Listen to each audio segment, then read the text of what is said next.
સુરતમાં છેલ્લા 2 દિવસથી પડેલા ભારે વરસાદ બાદ સર્જાયેલી પરિસ્થિતિને લઈને રાજકીય ગરમાવો વધ્યો છે। આમ આદમી પાર્ટી દ્વારા વરસાદથી અસરગ્રસ્ત વેપારીઓ અને સામાન્ય નાગરિકોની સહાય અને વળતર આપવા માંગ કરવામાં આવી છે। આપ નેતા કલ્પેશ બારોટે સુરત કલેક્ટરને પત્ર લખી રજૂઆત કરી છે।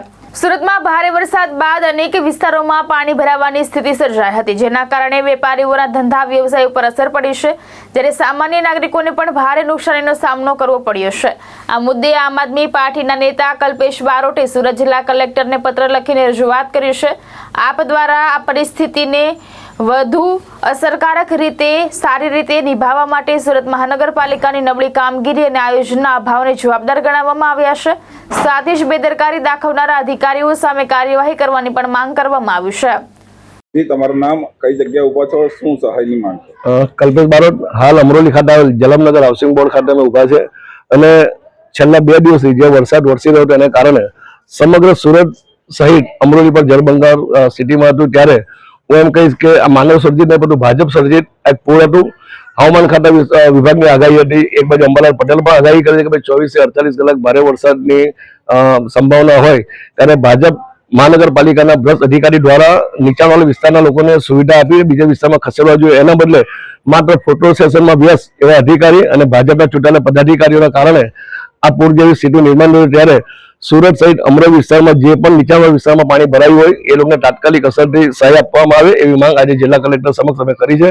અને આ જે વિસ્તાર છે જલમનગર, ત્યાંના પ્રમુખ છે ભાઈ પરેશભાઈ પટેલની પણ ઘણા સમયની ફરિયાદ હતી કે હાઉસિંગ બોર્ડમાં મોટે ભાગના બાંધકામ ગેરકાયદેસર થઈ ગયા છે, જેને કારણે ગેરકાયદેસર જોડાણને કારણે આ વિસ્તારમાં પૂર જેવી સ્થિતિનું કામ નિર્માણ થાય છે।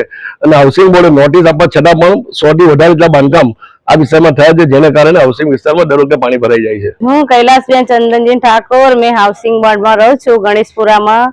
મેં ધાગા કટિંગમાં કામે જીઆઈડીસીમાં ગઈ હતી, ત્યાંથી પાણી હતું મારું તે છાતી સામો પાણી મેં ઘરે આવી તો મારું બધું જ પલળી ગયું, આખા ઘરમાં મારે પાણી હતું। તો સરકારને એ માંગ છે કે અમને થોડી ભરપાઈ કરી આપે।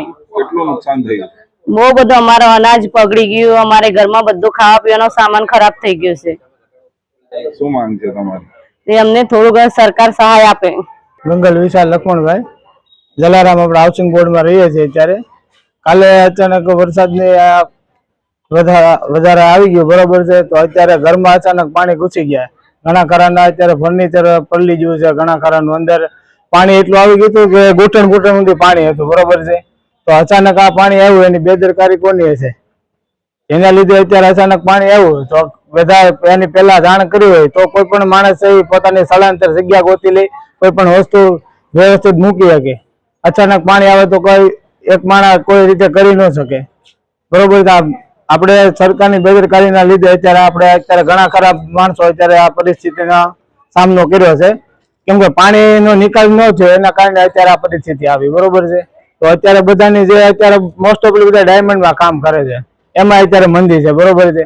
તો એમાંથી અત્યારે કોઈ પોતાનું ઘર પોષણ અકાલી નથી શકતું, એમાંથી અત્યારે આવી રીતના આવે 3 દિવસની અત્યારે રજા આવે, તો અત્યારે આ બેદરકારી છે। તો અત્યારે એની આપણે માંગ એ છે કે નુકસાન થયું છે એનું નુકસાનની ભરપાઈ કોણ કરશે એમ। આ સરકારને અમારી એક વિનંતી છે કે અત્યારે જે પણ કઈ આ નુકસાની થઈ છે એની અમારે થોડી ઘણી ભરપાઈ કરી આપે એમ। ભાવેશ ઉપાધ્યાય, દ્રષ્ટિકોણ ન્યૂઝ, સુરત।